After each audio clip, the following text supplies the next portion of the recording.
नमस्कार दोस्तों, Shri Krishna coaching centre में आप सभी का स्वागत है।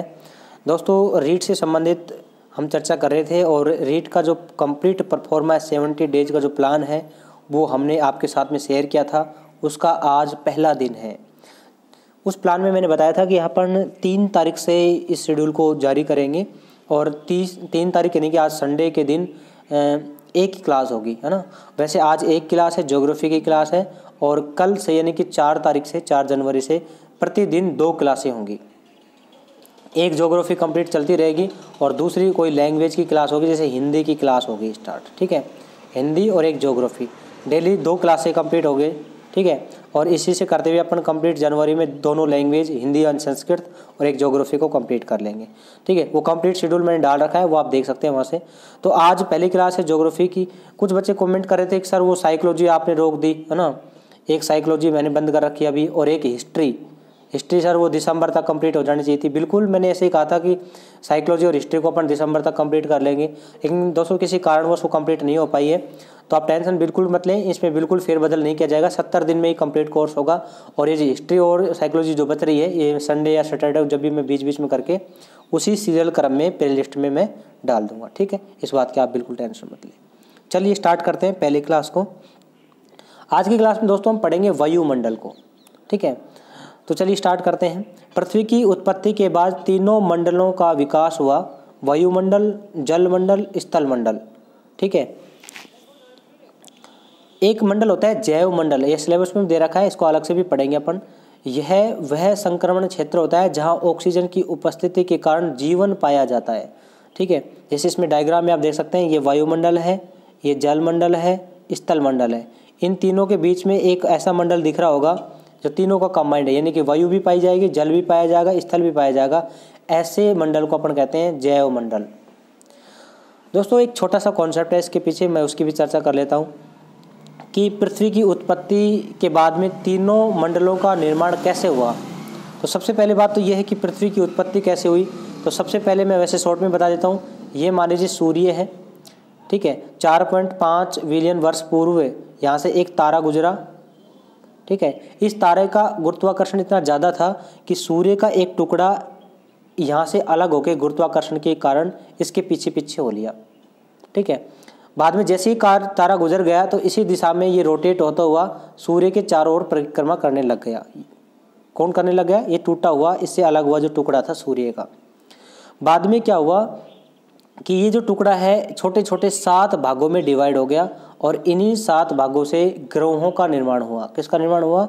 ग्रहों का निर्माण हुआ। तो टोटल कितने ग्रह थे? 7 ग्रह थे। अब हम बात करते हैं, इनमें से एक ग्रह था, उसका नाम है पृथ्वी, ठीक है। हम पृथ्वी की बात कर रहे हैं। जब पृथ्वी गर्म सूर्य से अलग हुई है तो स्वाभाविक सी बात है कि ये कैसा गोले के रूप में होगी? गर्म गोले के रूप में होगी। कैसे गोले के रूप में होगी? पृथ्वी प्रारंभ में एक गर्म गोला थी, ठीक है। अब स्वाभाविक सी बात है कि जब ये गर्म गोला थी तो इसमें से कुछ गैसें भी निकल रही होंगी। तो इसमें से जो गैसें निकल रही थी, बाहर की तरफ गैसें निकल रही थी, और प्रत्येक ग्रह का अपना कोई ना कोई गुरुत्वाकर्षण होता है।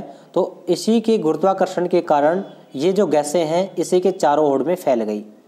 ये गैसें इसके चारों ओर में फैलने के कारण इससे एक मंडल का निर्माण हुआ, जिसे अपन कहते हैं वायुमंडल। कौन सा मंडल? वायुमंडल। तो पहली बात तो ये क्लियर कि वायुमंडल का निर्माण कैसे हुआ। दूसरी बात, हम बात करते हैं जलमंडल का निर्माण कैसे हुआ, स्थलमंडल का निर्माण कैसे हुआ। अब ये गैसें चारों तरफ फैल गई, ठीक है। अब जब भी वायु होती है तो आप जानते हैं वायु में बहुत सारी गैसें आ जाती हैं, जैसे H2 भी आ जाती है, O2 भी आ जाती है, CO2 भी आ जाती है, बहुत सारी गैसें आ जाती हैं। जब दोस्तों H2 और O2 गैसें एक दूसरे के साथ में क्रिया करती हैं तो 2H2 यानी कि जल के 2 अणु बनाती हैं। यानी कि अपन कह सकते हैं कि H2 + O2 जब मिलती हैं तो जल का निर्माण होता है। किसका निर्माण होता है? जल का निर्माण होता है, ठीक है। ये जल आपस में इकट्ठा हुआ और पृथ्वी के ऊपर गिरना स्टार्ट हो गया, ठीक है। पृथ्वी पे गिरना स्टार्ट हो गया। जैसे ये जल पृथ्वी पे गिरा तो पृथ्वी तो गर्म थी, तो पानी बह के तो चलेगा नहीं। ये जो जैसे ये गिरा तो ये इसमें धुआं के कण उठे, जल वाष्प उठा, दोस्तों कब देख लेना आप, जो गर्म जो कभी लकड़ी जला के उसके ऊपर पानी गिर के देखना आप, तो जैसे ही आप गिरोगे तो जल वाष्प के रूप में कुछ वायु उठेगी और जल वाष्प उठेगा ऊपर की तरफ। तो क्या उठा, जल वाष्प उठा। अब जल वाष्प उठा है तो ज़्यादा देर तक तो उठेगा नहीं। जैसे मान लीजिए गर्म जो समुद्र जो होते हैं उनमें धूप अगर तेज़ी से गिरती है तो वहाँ पर जल वाष्प का निर्माण होता है और जल वाष्प ऊपर की तरफ वायुमंडल में फैल जाता है। अब जल वाष्प का जो कण है वो तब तक ही वायुमंडल में ठहरे रहेंगे जब तक वो हल्के हैं, लेकिन जैसे ही 2, 3, 4 जल वाष्प के कण मिलने स्टार्ट हो गए, जैसे ही भारी पानी हुआ वायुमंडल इसको नहीं झेल पाता, वो नीचे पानी के रूप में गिरना स्टार्ट हो जाएंगे। और जैसे ही बार बार पानी की बूंदें इस पृथ्वी पर गिरेगी, गर्म पृथ्वी पर गिरेगी, तो बताओ पृथ्वी का जो टेम्परेचर है वो क्या हो जाएगा, कम हो जाएगा। और धीरे धीरे पृथ्वी का जो टेम्परेचर कम होता होता क्या हो गया, बिल्कुल कम हो गया और इसके आसपास बाद में पानी भरने लग गया। पृथ्वी के चारों ओर क्या भरने लग गया, पानी भरने लग गया, जिससे किसका निर्माण हो गया, जिससे जलमंडल का निर्माण हुआ। ठीक है। अब गर्म चीज़ जो होती है, अगर गर्म चीज़ के ऊपर कोई ठंडी चीज़ देते हैं तो निश्चित रूप से वो जो सतह है उसकी सिकुड़ने लगती है। क्या करने लगती है, सिकुड़ने लगती है। तो इसी प्रकार से पृथ्वी की जो सतह थी वो भी सिकुड़ने लग गई और पृथ्वी की सिकुड़ती हुई सतह के कारण ही स्थल मंडल का निर्माण हुआ। किसका निर्माण हुआ, स्थल मंडल का निर्माण हुआ। वैसे तो पेंजिया की जो अवधारणा है, पेंजिया की अगर बात करें तो ये प्रारंभ में पेंजिया के रूप में था। ठीक है। उसके बाद में जैसे जल से चारों तरफ हो गया, ये पैंथालासा के रूप में, इसे अपन पैंथालासा कहते हैं। ठीक है, पैंथालासा कहते हैं इस जल को। बाद में क्या हुआ कि दबाव ताप दाब के कारण इस सतह में कटाव होने लग गया और ये जो जल है ये चारों तरफ में इसके अंदर भी फैलने लग गया और ये 2 भागों में डिवाइड हो गया। पेंजिया जो है 2 भागों में डिवाइड हो गया, उत्तरी पेंजिया और दक्षिणी पेंजिया। ठीक है। और बीच में जो समुद्र आया था उसे अपन क्या कहते थे, टेथिस सागर कहते थे। ठीक है, टेथिस सागर कहते थे। फिलहाल हमें इतना ही समझना है कि जलमंडल, वायुमंडल और स्थल मंडल की जो अवधारणा है वो कैसे विकसित हुई, इनका निर्माण कैसे हुआ। तो आई थिंक आपको समझ में आया होगा। ठीक है। तो सबसे पहले हमने ये देखा कि ये जो पृथ्वी है सूर्य से ही अलग हुई है। ठीक है। और प्रारंभ में ये गर्म गोला थी, अतः वायु इसके चारों तरफ गुरुत्वाकर्षण के कारण वायु इकट्ठी हो गई, अतः वायुमंडल का निर्माण हुआ। उसके बाद में जल वाष्प से जलमंडल का निर्माण हुआ और बाद में जब इनकी सतह सिकुड़ी तो स्थलमंडल का निर्माण हुआ। तो इस प्रकार से हम कह सकते हैं कि पृथ्वी की उत्पत्ति होने के बाद में तीनों मंडलों का विकास हुआ, वायुमंडल, जलमंडल और स्थलमंडल। दोस्तों ऐसा मंडल जहाँ पर तीनों की संभावनाएं बनती हैं उन्हें अपन जैव मंडल कहते हैं। यानी कि जहाँ पर वायु भी पाई जाए, जल भी पाया जाए, स्थल भी पाया जाए और जीवन की पूरी संभावनाएं पाई जाए, उन्हें अपन जैव मंडल कहते हैं। ठीक है। तो चलिए स्टार्ट करते हैं आप आगे। प्रथम श्रेणी के उच्चावच, द्वितीय श्रेणी के उच्चावच, तृतीय श्रेणी के उच्चावच। दोस्तों इसी प्रकार से उच्चावचों का निर्माण हुआ था। प्रथम श्रेणी के जो उच्चावच थे महाद्वीप और महासागर हुए। ठीक है। जैसे कि हमने बताया कि भाई स्थल मंडल में क्या हुआ, महाद्वीप आएंगे सारे और जल मंडल में क्या आएगा, सारे महासागर आएंगे। तो इनके ये प्रथम श्रेणी के उच्चावच कहलाते हैं क्योंकि इनका निर्माण सबसे पहले हुआ है। उसके बाद में इन्हीं महाद्वीप और महासागरों में आंतरिक बलों के कारण, ताप दाब आंतरिक बल के कारण पर्वत और पठार का निर्माण हुआ और इन्हीं पर्वत और पठार में बाह्य बलों के कारण मैदान, डेल्टा और घाटियों का निर्माण हुआ। तो ये कैसे हुआ इनका निर्माण, इनकी भी हम बात कर लेते हैं। चलो, पर्वत और पठार का निर्माण आपको पता है आंतरिक बलों के कारण हुआ है। जैसे कि मान लीजिए आंतरिक बल, जैसे ज्वालामुखी है ना, ज्वालामुखी आया, ज्वालामुखी के कारण किसका निर्माण हो गया, पर्वतों का और पठार का निर्माण हो गया। अब ये तो आंतरिक बल है चूंकि ज्वालामुखी की। अब बात करते हैं हम बाह्य बलों के कारण। इन पर्वत पठारों में बाह्य बल कौन से हो सकते हैं, जैसे तापमान हो सकता है, अपक्षय हो सकता है, अपर्दन हो सकता है। इसी के कारण क्या हुआ, मैदानों का, डेल्टा का और घाटियों का निर्माण हुआ है। ठीक है। तो जो सबसे पहले निर्माण हुआ उसे प्रथम श्रेणी के उच्चावच यानी कि महाद्वीप और महासागर यानी कि स्थल मंडल और जल मंडल। उसके बाद में जिनका निर्माण हुआ द्वितीय श्रेणी के उच्चावच यानी कि पर्वत और पठार, किनके कारण, आंतरिक बलों के कारण। और उसके बाद में जिसका निर्माण हुआ उन्हें अपन तृतीय श्रेणी के उच्चावच यानी कि मैदान, डेल्टा और घाटी कहते हैं। अब आपसे सीधा प्रश्न पूछा जा सकता है कि निम्न में से प्रथम श्रेणी के उच्चावच कौन से हैं। ए ऑप्शन ये, बी ऑप्शन ये, सी ऑप्शन ये और डी ऑप्शन दे देगा उपरोक्त सभी। तो आपको बताना है महाद्वीप और महासागर। तो द्वितीय के पूछे तो पर्वत और पठार और तृतीय के पूछे तो मैदान और डेल्टा। दूसरा प्रश्न क्या पूछा जा सकता है कि निम्न में से पर्वत व पठार का निर्माण हुआ है, ए ऑप्शन आंतरिक बलों के कारण, बी ऑप्शन बाह्य बलों के कारण, सी ऑप्शन दोनों के कारण, या डी ऑप्शन उसमें से कोई नहीं। तो आपको बताना है पर्वत और पठारों का जो निर्माण है वो आंतरिक बलों के कारण हुआ है। इसी प्रकार से मैदान, डेल्टा और घाटी का निर्माण बाह्य बलों के कारण हुआ है। ठीक है दोस्तों, ये ध्यान रहेगा आपको। चलिए हम बात करते हैं आगे। अब हम बात करते हैं वायुमंडल की। जब भी हम किसी मंडल को पढ़ेंगे, चाहे वो वायुमंडल हो, चाहे वो जल मंडल, चाहे स्थल मंडल हो, तो हम सबसे पहले बात करेंगे उसकी परिभाषा की कि वायुमंडल कहते किसे हैं, वायुमंडल के कार्य क्या हैं, वायुमंडल का संगठन क्या है और वायुमंडल की संरचना क्या है, इन सब के बारे में हम बात करेंगे। तो सबसे पहले हम बात करते हैं वायुमंडल की परिभाषा। किसी भी ग्रह के चारों ओर गैसों का जो आवरण होता है उसे वायुमंडल कहा जाता है। पृथ्वी का वायुमंडल 10,000 किलोमीटर तक विस्तृत है, इस बात को भी ध्यान रखना है।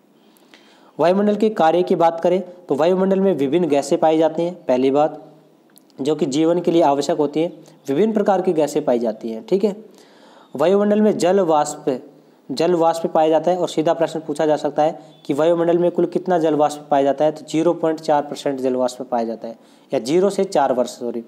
तो वायुमंडल में जल वाष्प कितना पाया जाता है, 0 से 4% तक पाया जाता है। ठीक है, जिससे आवश्यक वर्षा होती है। वायुमंडल में हरित ग्रह गैसें पाई जाती हैं जो कि पृथ्वी का औसत तापमान बनाए रखती हैं। तो हरित ग्रह गैसें भी ध्यान रखना है, वायुमंडल में पाई जाती हैं। अब हरित ग्रह क्या होते हैं, ग्रीन हाउस, इसकी हम बात करते हैं। दोस्तों सबसे पहली बात तो ये ध्यान रखना है कि ग्रीन हाउस जो होता है या हरित ग्रह जो होता है उनका प्रयोग ठंडे इलाकों में किया जाता है, यानी कि किस में किया जाता है, ठंडे प्रदेशों में किया जाता है। क्योंकि सामान्य प्रदेशों में तो क्या होगा, टेम्परेचर खूब होता है और वहाँ पर आराम से किसी भी बीज को, किसी भी पौधे को अंकुरित किया जा सकता है। लेकिन ठंडे जो इलाके होते हैं वहाँ तापमान की कमी होती है और उस प्रकार से जो तापमान की कमी के कारण वहाँ जो पौधा है वो अंकुरित नहीं हो पाता है। तो ऐसी कंडीशन में हरित ग्रह या ग्रीन हाउस जो हाउस हैं वो बनाए जाते हैं। तो सबसे पहले ये बात ध्यान रखें, जो कि बिल्कुल न्यून तापमान पर बीज अंकुरित करना संभव नहीं होता है, अतः ठंडे प्रदेशों में पौधे तैयार करने के लिए कांच के घर बनाए जाते हैं जो सूर्य की विकिरणों को अवशोषित कर लेते हैं। कांच से निर्मित इन घरों में से ये सौर किरणें बाहर नहीं निकल पाती हैं, परिणाम स्वरूप उनके अंदर का औसत तापमान बढ़ जाता है और बीज अंकुरित हो जाते हैं। इस प्रकार से पौध तैयार की जाती है जिससे यह घर हरा दिखने लगता है, अतः इसे हरित ग्रह या ग्रीन हाउस कहा जाता है। ठीक है दोस्तों, शायद समझ गए होंगे। एक कांच का घर होता है, ये कांच का घर होता है, ये कांच का घर है। अब कांच में से आपको पता है प्रकाश अंदर तो जा तो सकता है कांच में, लेकिन बाहर नहीं निकल पाता है। तो सूर्य की किरणें जो हैं कांच में अंदर प्रवेश कर जाते हैं, क्योंकि चारों तरफ से लॉक रहता है, तो इसमें से जो सूर्य की किरणें वो बाहर नहीं आ पाती हैं, अतः भीतर का जो टेम्परेचर है वो गर्म हो जाता है। दोस्तों ये तो आपने गाड़ी में भी देखा होगा, जब गाड़ी को अपन धूप में खड़ा कर देते हैं शीशे बंद करके, तो जैसे अपन उसको लॉक को खोलते हैं तो आपको पता होगा कि अंदर से गाड़ी बिल्कुल भभकना स्टार्ट हो जाती है, बिल्कुल गर्म हो जाती है। कारण यही है कि जो शीशे होते हैं, जो कांच जो होता है, उससे सूर्य की किरणें अंदर तो चली जाती हैं, लेकिन बिल्कुल वो क्लोज होने के कारण जो प्रकाश है, वो जो हीट है वो बाहर नहीं निकल पाती है, अतः अंदर का जो वातावरण वो गर्म हो जाता है। इसी प्रकार से ये जो कांच के घर होते हैं, ठीक है, इनमें अंदर पौध लगा दी जाती है और अंदर का जो टेम्परेचर बहुत ही कम होता है, लेकिन बाद में सूर्य की किरणें अवशोषित होने के कारण यहाँ का टेम्परेचर बढ़ जाता है। ठीक है, और परावर्तित जो सूर्य की किरणें वो बाहर नहीं निकल पाती है, अतः अंदर का टेम्परेचर बढ़ जाता है। इसे ग्रीन हाउस ग्रह कहा जाता है। ग्रीन हाउस गैसें या हरित ग्रह गैसें की अगर बात करें तो इस प्रकार की पृथ्वी के चारों ओर फैले हुए वायुमंडल में भी कुछ गैसें ऐसी होती हैं जो सौर विकिरणों को पृथ्वी पर आने तो देती हैं, लेकिन पृथ्वी से परावर्तित सौर किरणों को बाहर निकलने नहीं देती हैं, परावर्तित विकिरणों को अवशोषित कर लेती हैं। इन गैसों को हरित ग्रह गैसें कहा जाता है। दोस्तों जैसे आपने देखा होगा वायुमंडल, वैसे अपन संरचना संगठन पढ़ेंगे आगे। वायुमंडल की काफ़ी परतें होती हैं, ठीक है। इनमें से मान लीजिए एक गैस, कोई भी एक जो गैस है जिसे अपन हरित ग्रह गैस कहते हैं, वैसे तो काफ़ी गैसें आती है इसके अंतर्गत। मान लीजिए मैं कोई भी गैस ले लेता हूँ, मैं CO2 गैस ले लेता हूँ, ठीक है। अब कोई सूर्य की किरणें आएंगी, ठीक है, सूर्य की किरणें आएंगी, ये लो, ये पृथ्वी पर पड़ने लगी, लेकिन जब ये परावर्तित होकर वापस जाएंगी तो वापिस जब जाएंगी दोस्तों परावर्तित होके, तो ध्यान ये रखना है कि जो हरित गृह गैसें होती हैं इनको बाहर नहीं निकलने देंगी, यानी कि इनकी जो सघनता है वो काफ़ी ज़्यादा होती है, तो ये विकिरणों को अवशोषित कर लेते हैं, यहीं पे अवशोषित कर लेंगे। आते टाइम तो आने देंगी पृथ्वी पे, लेकिन पृथ्वी से टकरा कर जब ये वापस वायुमंडल में जाने का प्रयास करेंगी तो ये गैसें उनको अवशोषित कर लेंगी। तो इस प्रकार से जो पृथ्वी का जो टेम्परेचर है वो क्या हो जाएगा, बढ़ जाएगा। ठीक है, अतः इसे क्या कहा जाता है, अतः इन गैसों को हरित गृह गैसें कहा जाता है। सौर विकिरणों के अवशोषण के परिणाम स्वरूप पृथ्वी का औसत तापमान बढ़ जाता है, जिसे भूमंडलीय तापन या वैश्विक तापन या ग्लोबल वार्मिंग कहा जाता है। ठीक है, तो आपसे ये पूछा जा सकता है भूमंडलीय तापन या वैश्विक तापन या इवन अपन ऐसे कहें ग्लोबल वार्मिंग के लिए उत्तरदायी गैसें कौन कौन सी है। तो जो हरित गृह गैसें हैं वो ही ग्लोबल वार्मिंग के लिए उत्तरदायी हैं। अब ये गैसें कौन कौन सी हैं इनकी भी हम बात कर लेते हैं। तो दोस्तों ये आपको एज इट इज़ याद रहनी चाहिए। एक तो आपको ध्यान रखना है कार्बन डाइऑक्साइड का, एक आपको ध्यान रखना है मीथेन का, एक नाइट्रस ऑक्साइड, ओजोन, जल वाष्प और क्लोरोफ्लोरोकार्बन CFC गैस जो अपने फ्रिज से निकलती है, क्लोरोफ्लोरोकार्बन, ये भी हरित गृह गैसों के अंतर्गत आती है। दोस्तों ये ऐसी गैसें हैं जो सूर्य के प्रकाश को पृथ्वी पर आने तो देती हैं, लेकिन परावर्तित प्रकाश को अवशोषित कर लेती हैं, बाहर नहीं जाने देती हैं। अतः इसके कारण पृथ्वी का जो टेम्परेचर है वो बढ़ जाता है। पृथ्वी का औसत तापमान कितना है, तो पृथ्वी का औसत तापमान 15 डिग्री सेंटीग्रेड है, इस बात को भी ध्यान रखना है। ठीक है, तो हरित गृह गैसों का स्क्रीनशॉट आप ले सकते हैं चाहे तो, carbon dioxide, methane, nitrous oxide, ozone, जलवाष्प, क्लोरोफ्लोरोकार्बन, ध्यान रहेगा। चलिए, पृथ्वी का औसत तापमान 15 डिग्री सेंटीग्रेड है। अब बात ये है कि मान लीजिए कि ये हरित गृह गैसें नहीं हो, अगर वायुमंडल में हरित गृह गैसें नहीं होंगी तो पृथ्वी का टेम्परेचर कैसा होगा। तो यदि वायुमंडल में हरित गृह गैसें नहीं होंगी तो पृथ्वी का टेम्परेचर -18 डिग्री सेंटीग्रेड हो जाएगा। कैसे हो जाएगा दोस्तों, सूर्य की किरणें आएंगी तो सही, लेकिन परावर्तित होकर वापस चली जाएंगी। अब ये तो है गर्मियों की बात, लेकिन सर्दियों में देखिए, सर्दियों में सूर्य की किरणें मान लीजिए नहीं पहुँच पा रही हैं तो परावर्तित होने का जाने का सवाल ही नहीं उठता है। ठीक है, अगर ये ग्रीन गैसें क्या करती हैं, अगर थोड़ा बहुत भी प्रकाश आ जाता है तो उसको एब्जॉर्ब कर लेती हैं। ठीक है, वापस वायुमंडल में नहीं जाने जाती। इस प्रकार से जो पृथ्वी का टेम्परेचर जो है वो संतुलित रहता है, लगभग 15 डिग्री सेंटीग्रेड तक रहता है। अगर ये नहीं होंगी तो जो टेम्परेचर है वो -18 डिग्री सेंटीग्रेड तक पहुंच जाएगा। ठीक है, अगली विशेषताओं की बात करें तो वायुमंडल हमें पराबैंगनी किरणों से बचाता है। पराबैंगनी किरणों से बचाता है वायुमंडल हमें गिरते हुए उल्कापिंडों से बचाता है, क्योंकि वायुमंडल के द्वारा इनका अवशोषण कर लिया जाता है, पराबैंगनी किरणों का और उल्कापिंडों का अवशोषण कर लिया जाता है। वायुमंडल रेडियो जो तरंगें होती हैं उनको परावर्तित करता है, जो कि दूर संचार में सहायक होती हैं। तो इस प्रकार से वायुमंडल हमारे लिए उपयोगी होता है। ये भी इम्पोर्टेंट दोस्तों, इस संगठन को भी आपको स्क्रीनशॉट ले लेना है। वायुमंडल का संगठन आपको एज इट इज़ याद करना है। नाइट्रोजन 78% होती है, ऑक्सीजन 21%, ऑर्गन 0.93%, कार्बन डाइऑक्साइड 0.03% और अन्य गैसें जिसमें hydrogen, helium, ozone, methane, neon, krypton, xenon, radon सब है 0.04% के अंतर्गत आती है। इनको याद करने की ट्रिक मैंने लिख रखी है इधर, NaAC नाक याद कर लेना। N मतलब नाइट्रोजन, A मतलब ऑक्सीजन, A मतलब ऑर्गन, C मतलब कार्बन। ठीक है, कार्बन डाइऑक्साइड और बाकी बची हुई सारी गैसें। संगठन याद करना है आपको। सर्वाधिक जो पाई जाती है गैस नाइट्रोजन पाई जाती है, ध्यान रखना है। दूसरे नंबर पे पाई जाती है 21% ऑक्सीजन पाई जाती है। दोनों जो गैसें हैं वो कुल वायुमंडल का 99% पाई जाती हैं, इस बात को भी ध्यान रखना है। बाकी 1% में सारी गैसें आएंगी। ठीक है दोस्तों, नाक याद रख लेना, nitrogen, oxygen, organ, carbon dioxide. वायुमंडल की प्रमुख गैसें एवं उनकी विशेषताएं। सबसे पहले हम नाइट्रोजन की बात करते हैं। इसका जो सूत्र है वो है N2। यह गैस वायुमंडल में सर्वाधिक मात्रा में पाई जाती है, लगभग 78% पाई जाती है। वायुमंडलीय दाब के लिए सर्वाधिक उत्तरदायी गैस कौन सी है, तो आपको बताना है नाइट्रोजन। ठीक है, सर्वाधिक वायुमंडलीय दाब समुद्र तल पर पाया जाता है। ठीक है, लगभग 1013 मिलीबार पर पाया जाता है। आगे हम बात करते हैं पेड़ पौधे प्रोटीन का निर्माण नाइट्रोजन की सहायता से ही करते हैं। नोट लगा के लिख रखा है, दलहन की फसलों की जड़ों में राइजोबियम नामक जीवाणु पाया जाता है, जो वायुमंडल की नाइट्रोजन को मृदा में मिला देता है, जिससे कि मृदा की उर्वरता में वृद्धि होती है। दोस्तों आपको राइजोबियम जीवाणु भी ध्यान रखना है। नाइट्रोजन एक रंगहीन, गंधहीन और स्वादहीन गैस है, इसलिए इसका प्रयोग रंगमंच पर सजावटी दिखावटी गैस के रूप में किया जाता है। नाइट्रोजन गैस आग को तेजी से फैलने से रोकती है। आग बुझाने के लिए CO2 का प्रयोग किया जाता है, जबकि आग को रोकने के लिए भी नाइट्रोजन का यूज किया जाता है। इस बात को भी ध्यान रखना है। रंगमंच पर सजावटी दिखावटी गैस के लिए किसका यूज किया जाता है? तो नाइट्रोजन का यूज किया जाता है। कृत्रिम बादल बनाने के लिए आपसे पूछा जा सकता है, कृत्रिम बादल बनाने के लिए किसका यूज किया जाता है? तो कृत्रिम बादल बनाने के लिए भी नाइट्रोजन गैस का यूज किया जाता है। ठीक है, देखिए एक प्रश्न ये लिख रखा है कि यदि नाइट्रोजन और ऑक्सीजन के अनुपात को बदल दिया जाए तो क्या होगा। मान लीजिए नाइट्रोजन अभी 78% है, ऑक्सीजन 21% है ना। मान लीजिए ऑक्सीजन को 78% कर दिया जाए और नाइट्रोजन को 21% कर दिया जाए, उल्टा कर दिया जाए, तो क्या होगा। यदि आपस में बदल दिया जाए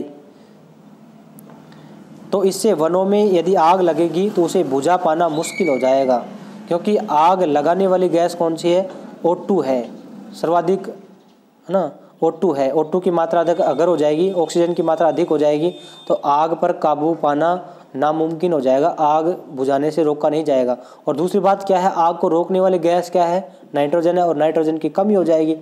तो मतलब दुगना अंतर पड़ जाएगा दोस्तों, कि जो आग को रोकने वाली जो गैस है नाइट्रोजन, उसकी कमी हो जाएगी, और आग को फैलाने वाली जो गैस है ऑक्सीजन, उसकी वृद्धि हो जाएगी।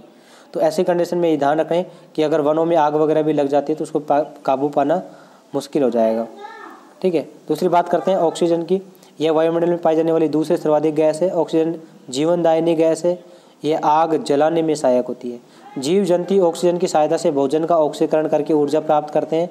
ऑक्सीजन पेड़ पौधों तथा जीव जंतुओं के अवशेषों को सड़ने या अपघटित करने में सहायता प्रदान करती है। तीसरी बात करते हैं कार्बन डाइऑक्साइड CO2 की। यह एक महत्वपूर्ण हरित गृह गैस है। CO2 की सहायता से पेड़ पौधे प्रकाश संश्लेषण की क्रिया द्वारा भोजन का निर्माण करते हैं। यह एक भारी गैस होने के कारण वायुमंडल की निचली परत में पाई जाती है। CO2 का प्रयोग अग्निशमकों यानी कि आग बुझाने वाले यंत्रों में किया जाता है। ओजोन, यह वायुमंडल में 15 से 35 किलोमीटर की ऊंचाई तक बहुत कम मात्रा में पाई जाती है। ओजोन गैस वायुमंडल में पराबैंगनी किरणों को अवशोषित कर लेती है, अर्थात ओजोन गैस सूर्य से आने वाली खतरनाक पराबैंगनी किरणों से हमारी रक्षा करती है। कौन सी गैस? Ozone gas. पराबैंगनी किरणें यदि अधिक मात्रा में पृथ्वी पर पहुंचती है तो त्वचा रोग, कैंसर जैसी बीमारियां उत्पन्न हो जाती हैं। वर्तमान में ओजोन परत में लगातार क्षरण और ह्रास होता जा रहा है। ओजोन गैस के क्षरण या ओजोन परत में छिद्र होने के प्रमुख रूप से 2 कारण हैं, एक प्राकृतिक कारण, एक मानवीय कारण। प्राकृतिक कारणों में अगर हम बात करें तो पराबैंगनी किरणों को सम्मिलित किया जाता है, और मानवीय कारणों में प्रमुख रूप से CFC गैस को लिया जाता है। अब ये कैसे क्या सिस्टम होता है इसका हम बात करते हैं।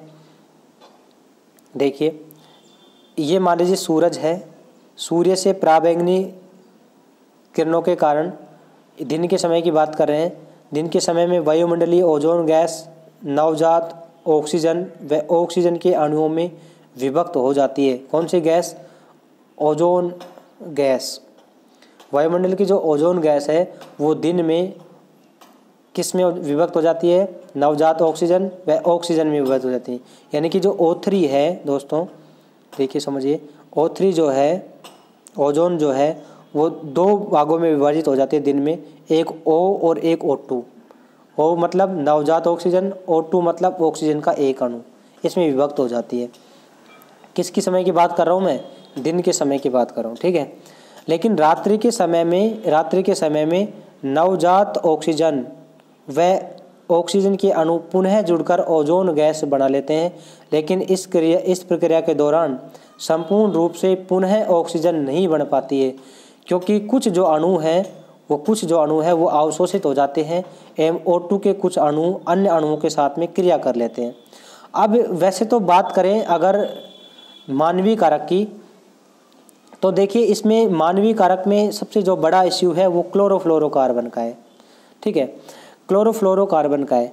अब क्लोरोफ्लोरोकार्बन अगर वायुमंडल में जाएगी, है ना, आपको पता है कि दिन के समय में ये ऑक्सीजन में और नवजात ऑक्सीजन में क्या हो जाती है, विभक्त हो जाती है। लेकिन जैसे ही क्लोरोफ्लोरोकार्बन वायुमंडल में जाएगा तो इस नवजात ऑक्सीजन के साथ में मान लीजिए क्लोरोफ्लोरोकार्बन का ये जो क्लोरीन है मान लीजिए ये इसके साथ में क्रिया कर जाएगा। तो क्रिया करने के बाद में इसका जो O है ये तो यूज आ जाएगा भाई, ये O तो यूज आ गया। अब बची क्या, O2 मतलब ऑक्सीजन बची। ठीक है, ये अणु कहीं फ्री है मान लीजिए अभी तक। इधर से CFC का दूसरा अणु क्लोरीन गया और ये उस ऑक्सीजन के साथ में क्या कर ली, क्रिया कर ली। मतलब ये ऑक्सीजन काम में आ गई, खत्म है। ये नवजात ऑक्सीजन यहाँ पे भी काम में आ गई। अब रात्रि जब होगी तो नवजात ऑक्सीजन व ऑक्सीजन के अणु पुनः जुड़ेंगे ओजोन बनाने के लिए, राइट, पुनः जुड़ेंगे। अब पुनः जुड़ने के लिए हमें क्या चाहिए, एक तो O2 का अणु चाहिए और एक क्या चाहिए, नवजात ऑक्सीजन चाहिए, केवल O चाहिए। अब चूंकि O तो क्या हो गई, यूज आ गई है, तो वापस से ओजोन बन पाएगी क्या, वापस से ओजोन नहीं बन पाएगी, क्योंकि ओजोन बनने के लिए तो O चाहिए और O CFC के क्लोरीन ने क्या कर लिया, यूज कर लिया, इससे किसी और पदार्थ, कोई और पदार्थ बन गया।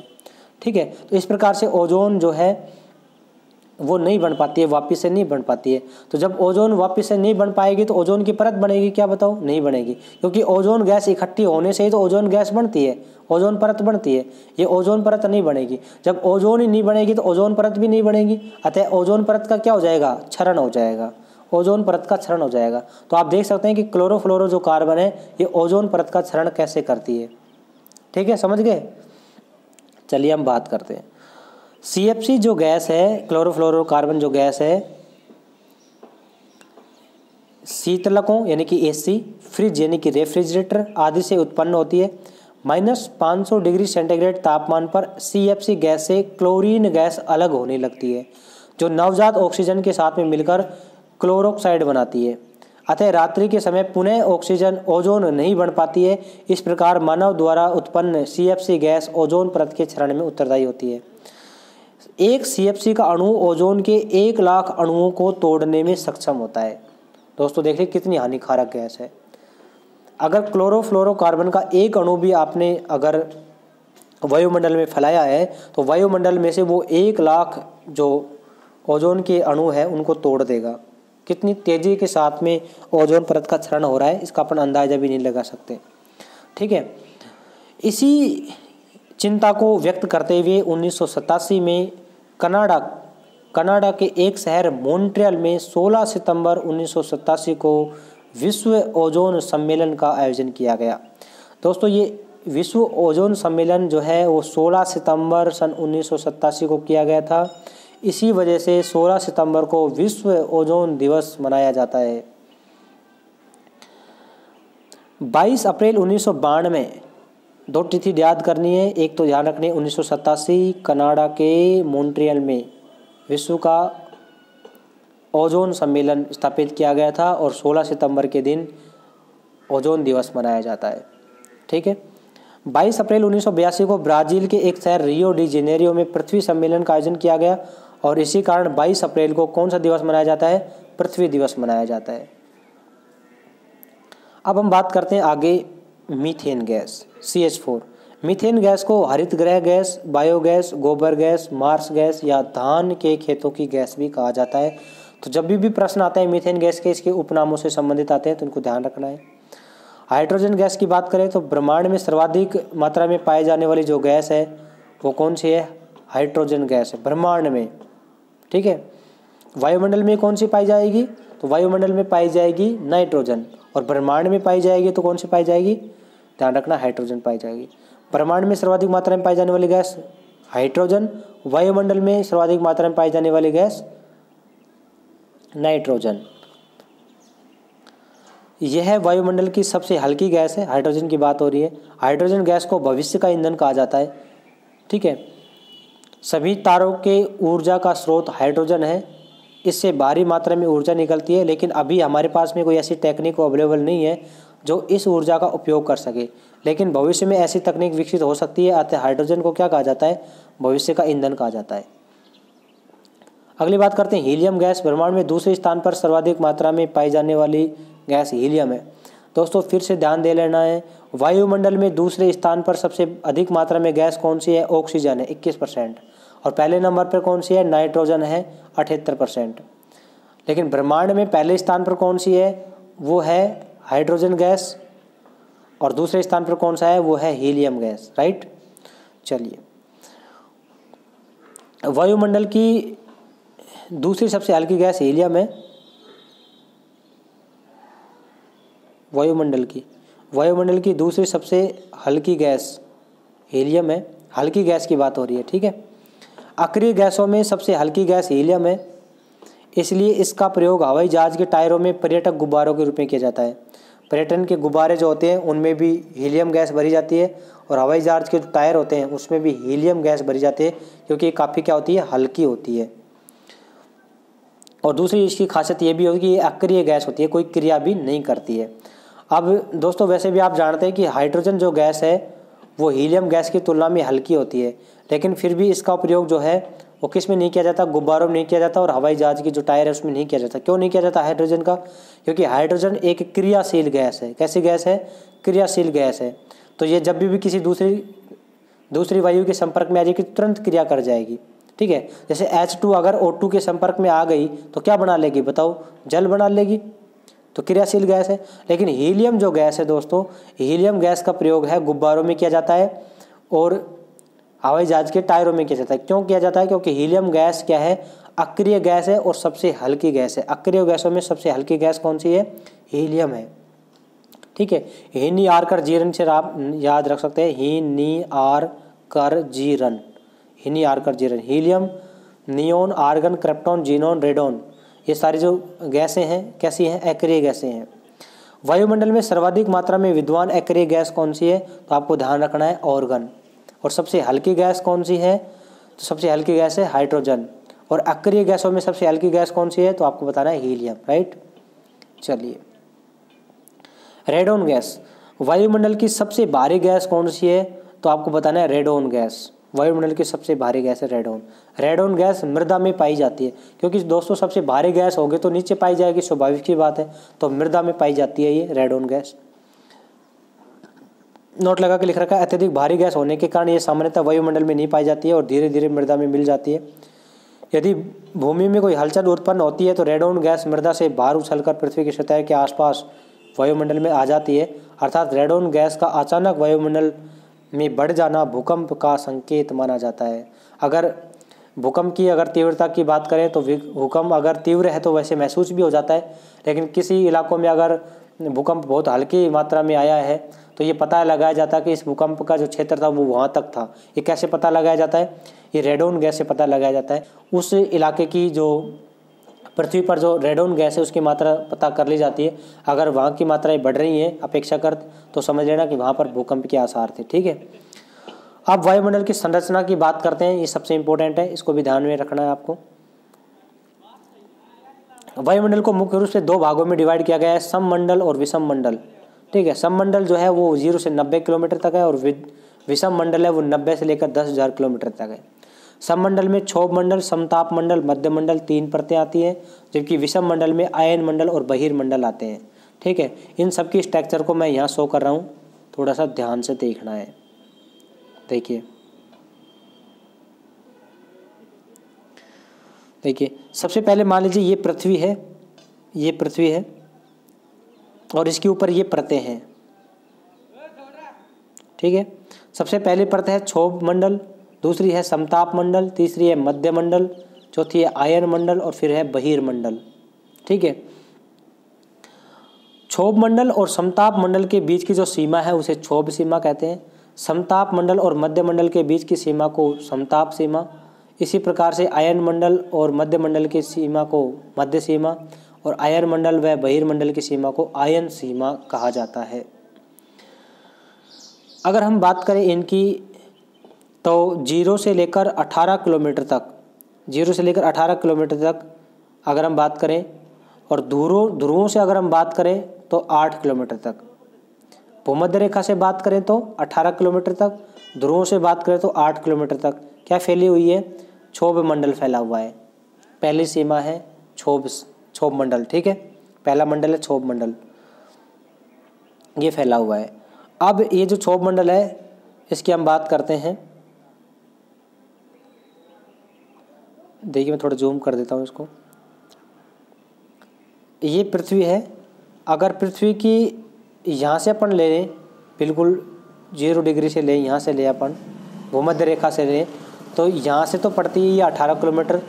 अगर ध्रुवों से मापें तो ध्रुवों से पड़ती है 8 किलोमीटर। ठीक है, तो 8 से 18 किलोमीटर तक इसकी जो हाइट है।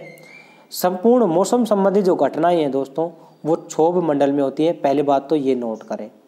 दूसरी बात, सभी गैसों का जो मिश्रण है वो भी आपको क्षोभ मंडल में मिलेगा, लगभग 8 किलोमीटर तक या 18 किलोमीटर तक मिल जाएगा मैक्सिमम। और यहाँ का जो टेम्परेचर है वो -15 डिग्री सेंटीग्रेड तक होता है।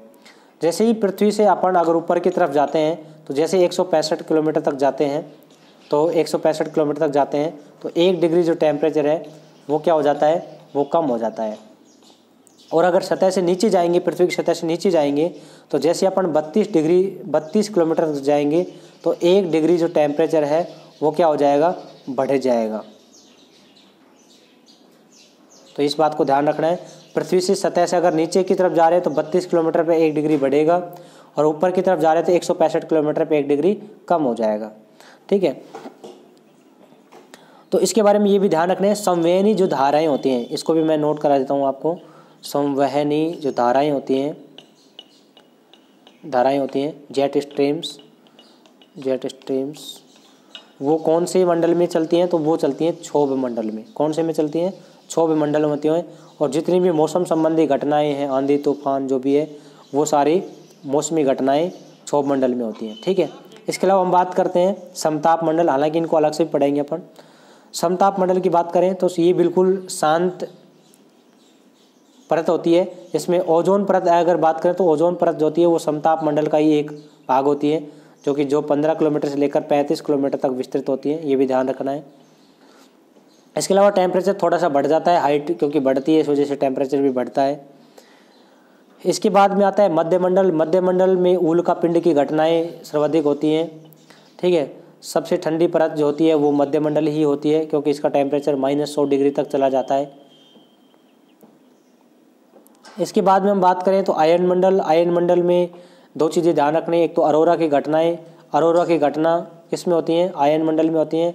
और रेडियो तरंगे से संबंधित रेडियो तरंगे जो हैं वो भी आयन मंडल में ही होती हैं। ठीक है, और कृत्रिम जो ग्रह स्थापित किए जाते हैं वो बहिर्मंडल में स्थापित किए जाते हैं। ठीक है, और 10,000 से ऊपर तक की 1000 से 10,000 तक की जो सीमा होती है इसे अपन अंतरिक्ष कहते हैं।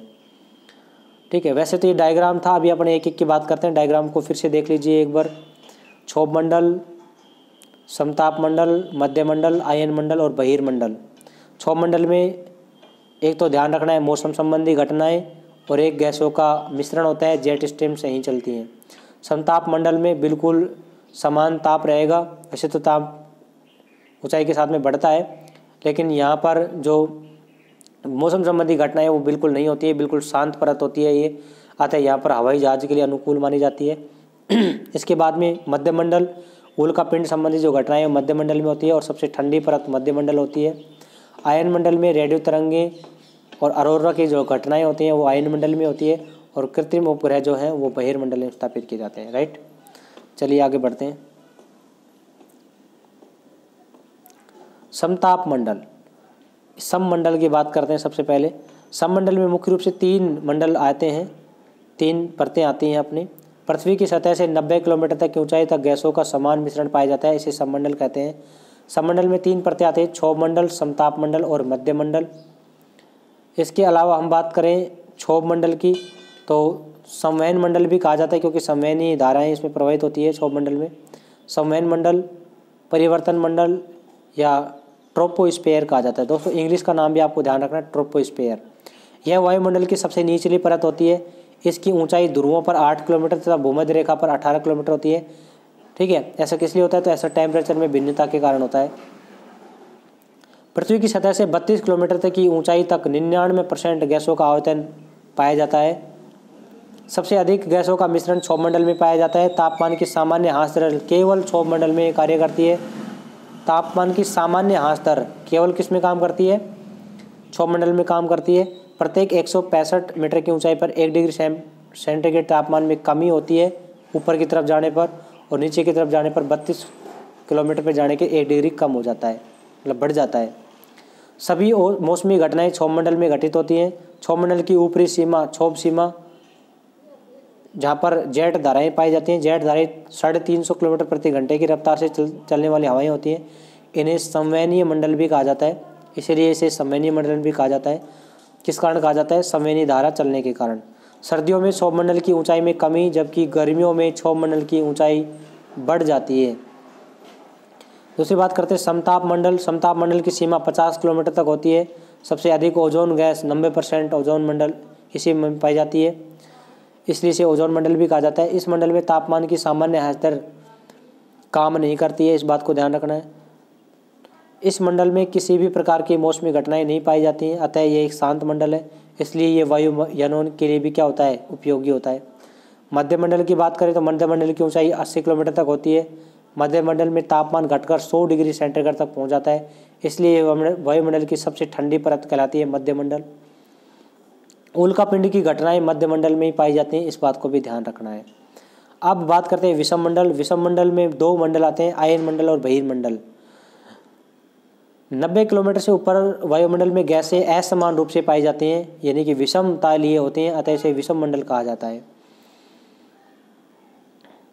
ये देखिए, ये मान लीजिए आपकी पृथ्वी है, ठीक है। यहाँ पर सममंडल है, 90 किलोमीटर तक क्या है? सममंडल है, और यहाँ जितने भी गैसें पाई जाएंगी बिल्कुल समान रूप से पाई जाएंगी, लेकिन इससे ऊपर जो गैसें पाई जाएंगी उनका असमान वितरण देखने को मिलता है। लगभग 200 किलोमीटर तक आणविक नाइट्रोजन मिलेगी, 1100 किलोमीटर तक आणविक ऑक्सीजन मिलेगी, अणु के रूप में मिलेगी, यानी कि O2 मिलेगी, नाइट्रोजन मिलेगी तो N2 मिलेगी, ठीक है, अणु के रूप में मिलती है, आणविक कहते हैं। 3500 किलोमीटर तक हीलियम मिलेगी, ठीक है, यानी कि फिर बाद में हाइड्रोजन मिल सकती है। तो असमान रूप से वितरण पाया जाता है, अतः इसे क्या कहा जाता है? विषम मंडल कहा जाता है। 90 किलोमीटर से ऊपर और नीचे वाले में समान रूप से गैसें पाई जाती हैं, अतः इसे सममंडल कहा जाता है, ठीक है दोस्तों। वायुमंडल में प्रमुख रूप से 2 परतें पाई जाती हैं, आयन मंडल और बहिर्मंडल। किसमें? विषम मंडल में। सबसे पहले हम बात करते हैं आयन मंडल की। तो आयन मंडल की ऊंचाई 640 किलोमीटर तक होती है। यहाँ पर गैसें आयन के रूप में पाई जाती हैं, यानी कि प्लस माइनस के रूप में, इसलिए इस मंडल को आयन मंडल कहा जाता है। गैसों के आयन सौर विकिरण को अवशोषित कर तापमान को 1000 डिग्री से 1400 डिग्री तक पहुंचा देते हैं, इसलिए इसे ताप मंडल भी कहा जाता है, ठीक है, आयन होने के कारण। रेडियो तरंगें भी इसी मंडल में परावर्तित होती हैं, और अरोरा की जो घटनाएं हैं वो भी इसी मंडल में होती हैं, ठीक है। अरोरा की घटना क्या होती है तो इसको भी हम देख लेते हैं। सूर्य से निकलने वाली विकिरण विद्युत चुम्बकीय विकिरण होती है। सौर विकिरण विद्युत चुम्बकीय विकिरण जब आयन मंडल में पहुंचकर आयनों से टकराती हैं तो ये आयन ज़्यादा आवेशित होकर चमकने लग जाते हैं, इसे अरोरा की घटना कहते हैं। जैसे ये पृथ्वी है, ये क्षोभ मंडल, समताप मंडल, मध्य मंडल, आयन मंडल, ठीक है। इसके बाद में बहिर्मंडल। तो बहिर्मंडल से तो ये सौर विकिरणें पार हो जाती हैं, लेकिन जैसे ये आयन मंडल में जाती हैं तो आयन में क्या होता है? आवेग होता है। तो जैसे ये आयन मंडल में जाती हैं, जैसे ये आयनों से टकराती हैं तो इनमें आवेश उत्पन्न होता है। आवेश उत्पन्न होने के कारण ये चमकती हैं, और इसी चमकदार घटना को अरोरा की घटना कहा जाता है, ठीक है। चलिए अब हम आगे बढ़ते हैं। नोट लगा के लिख रखा है, चमकदार घटना जब उत्तरी ध्रुव से दिखाई पड़ती है तो इसे अरोरा बोरोलिस कहा जाता है। जब दक्षिणी ध्रुव से दिखाई पड़ती है तो इसे अरोरा ऑस्ट्रेलिस कहा जाता है। बोरोलिस और ऑस्ट्रेलिस में ध्यान रखना है, अगर ये उत्तरी ध्रुव से चमक रही है, ये घटना दिख रही है तो इसे बोरोलिस कहा जाएगा। अगर ये अरोरा की घटना दक्षिणी ध्रुव से दिख रही है तो इसे ऑस्ट्रेलिस कहा जाएगा, ठीक है। अब आप बात करते हैं बहिर्मंडल की। तो यह वायुमंडल की सबसे ऊपरी परत होती है जो अंतरिक्ष के साथ में जुड़ी रहती है। इस मंडल में कृत्रिम उपग्रह परिक्रमा करते हैं। कौन से मंडल में? बहिर्मंडल में, ठीक है, ठीक है दोस्तों। तो ये था आपका वायुमंडल से संबंधित टॉपिक जो कि कंप्लीट होता है। इसके जो कंप्लीट नोट्स हैं दोस्तों, ये आपको टेलीग्राम ग्रुप में मिल जाएंगे, व्हाट्सएप ग्रुप में भी मिल जाएंगे, जिनका लिंक जो है डिस्क्रिप्शन में दिया हुआ है, वहाँ से जाके आप ज्वाइन कर सकते हैं, ठीक है दोस्तों। ये थी आज की पहली ज्योग्राफी की क्लास। इसमें अपन ने वायुमंडल को हमने चर्चा का विषय बनाया है। वायुमंडल से संबंधित जितने भी सारे क्वेश्चन आंसर हैं, इनकी सीरीज हम फरवरी में लेके आएंगे। पहले इनको अपन कंप्लीट करते हैं सारे को, उसके बाद में यूनिट वाइज अपन लगाएंगे। जैसे प्रथम यूनिट में हिस्ट्री की है ना, second unit, third, fourth, fifth, यानी कि टोटल जो यूनिट है 12 यूनिट, यानी कि जो 60 नंबर की जो हमारी SST है 12 यूनिट, इसके 12 टेस्ट अलग से लिए जाएंगे। इसमें अपन कंप्लीट 100-200% का जो है वो कंप्लीट एनालिसिस यूनिट वाइज करने वाला है। ठीक है दोस्तों, आज की क्लास में इतना ही है। मिलते हैं कल की क्लास में, नेक्स्ट क्लास में। कल 2 क्लासें रहेंगी, एक ज्योग्राफी की, एक हिंदी की। ठीक है, बिल्कुल रेडी रहना। ठीक है दोस्तों, धन्यवाद।